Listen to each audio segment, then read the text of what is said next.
The following is a presentation of KSL Sports. First and 12. A total roundup of BYU and Utah football and the expanded Big 12 Conference. Subscribe to the First and 12 podcast. Your hosts are Mitch Harper and Alex Kirry on KSL News Radio. Welcome on in, everybody. It's the second week and the second edition of your First and 12 program right here on KSL News Radio. Right here with you in the evenings every Tuesday, we're going to be able to bring this to you. Alex Kirry, Mitch Harper. Week one, the official week one is in the books. This is our second program of it. And Mitch, it's all started up. It's all going. And football season will not be stopped now. It is a train that will not stop until, oh gosh, when do they play the national championship game? Is it in February sometime now at this point? Mid-January. You said it best. We'll get into the season. Week one is always so chaotic, but then we blink, and then it'll be Thanksgiving, and before we know it, it's Arlington and the Big 12 championship game. But week one was loaded, and let's start to unpack all of it with our Big 12 headlines. 12 headlines. 1, 2, 3, 4, 5, 6, 7, 8, 9, 10, 11, 12. The dozen storylines that shape this week of Big 12 football. Headline 1. So you can't help but look at the national perspective and what this is supposed to look like for this conference going forward. The Big 12 goes 2-3 against their Power 4 opponents that they took on. Now, granted, those two wins that they got, Utah against UCLA, TCU against UNC, against North Carolina, those were huge, and those were on national stages. That was with a lot of people watching and a lot of people going, oh, wait a minute, you got to consider these guys. We've been saying it all along. You can't count those two teams out, but were you shocked that they went 2-3 out of the gates here against their Power 4 opponents? A little bit, but to your point, Alex, headline 2, TCU was outstanding. The Horned Frogs spoiled Bill Belichick's college debut, defeating North Carolina 48-14. This was Bill Belichick. Oh, well, it was a great, great atmosphere here for the game tonight.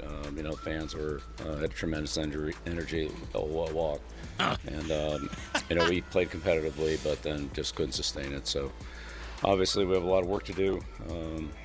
We need to do a better job all the way around, coaching, playing, all three phases of the game. Just wasn't up to what it needs to be, and I know we're a lot better than that. So we'll need to work on those things and show it on Saturday on a quick turnaround. But give TCU credit; they came in and did a good job, and they were clearly the better team tonight. They deserved to win, and they did it decisively.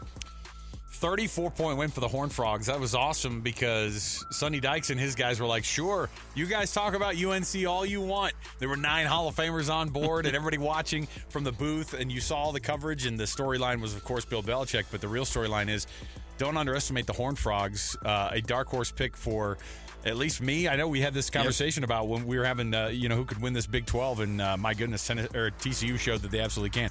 Headline 3, Utah, speaking of Power 4 wins inside the conference, Power 4 blowouts, too. Same type of result. Utah smashes UCLA in Pasadena.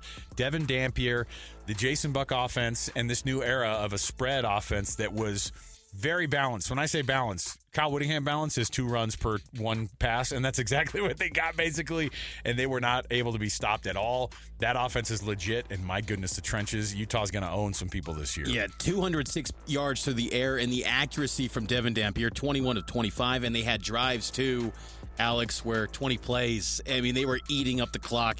Kyle Whittingham probably, he maybe gets a little bit meddling with the offense sometime. He had to be thoroughly impressed with that debut for Jason Beck and that offense. Number 4 headline, year 3 with Coach Prime at Colorado begins with a loss as Georgia Tech's Haynes King runs wild, handing the Buffs a 27-20 setback in Boulder. I do think Colorado's defense is much improved, but still, time management was an issue for Coach Prime. We saw the Depends advertisement on the sideline. If you see the porta potty on the sideline, it's real.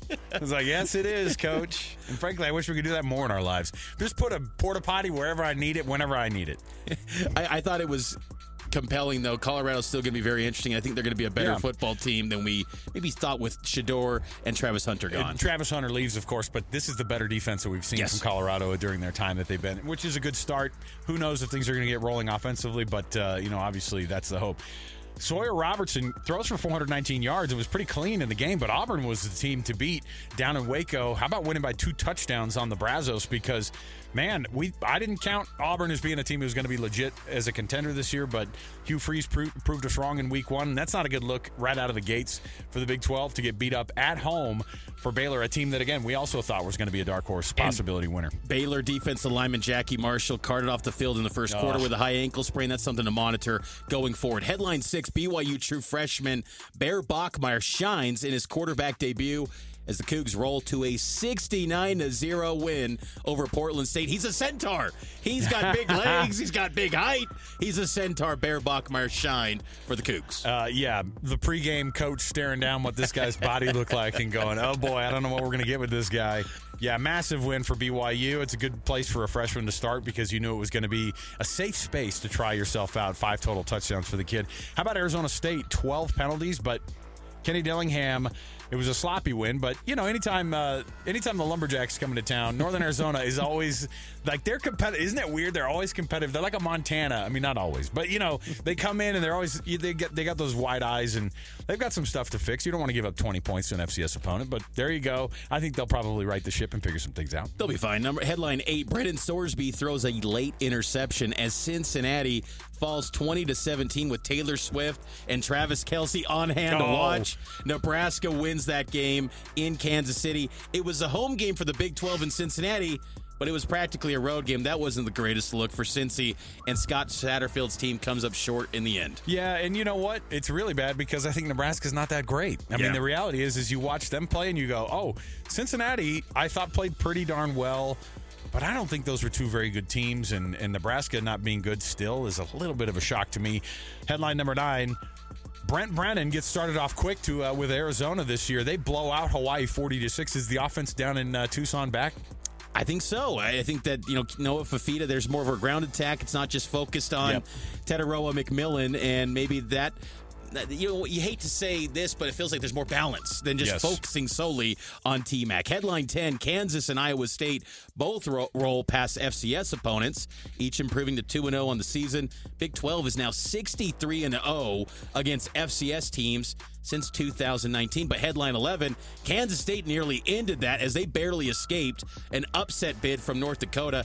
Avery Johnson was great, but the defense is a glaring issue for K-State, apparently. Yeah, and I think that was a big shock to everybody was you fall flat over in Ireland, fine, you lose a rivalry game, but to not show up against North Dakota, then questions start to creep in about Avery Johnson, about what this team is going to be and what they're going to do. And I think that taking a hit, obviously, with a lot of the voters across the country who were not impressed so far with what they see out of Kansas State. Headline 12, how about Rich Rodriguez and Scott Frost? Just put a little notch in the belt there. They got wins. They got themselves off to a good start in their Big 12 2.0 returns to each program. So I like both those guys. I want to see them turn those programs around. Nobody wants to see, a couple of basement dwellers for a long, long time. And if you don't get it right, you could be a basement dweller. But I think Rich Rod is the type of guy that can definitely turn it around. I'm still curious to see what Scott Frost can do the second iteration. Yeah, UCF needed some late heroics. They had a quarterback change. It was over Jacksonville State, but 17-10 win. West Virginia, they looked high-powered against an FCS team in Robert Morris. But that's your Big 12 headlines to wrap up Week 1 here on First and 12. Alex Kirry, Mitch Harper. Let's take our first break. On the other side, we'll get to some takeaways from Week 1, what we learned from the league. It's First and 12 here on KSL News Radio.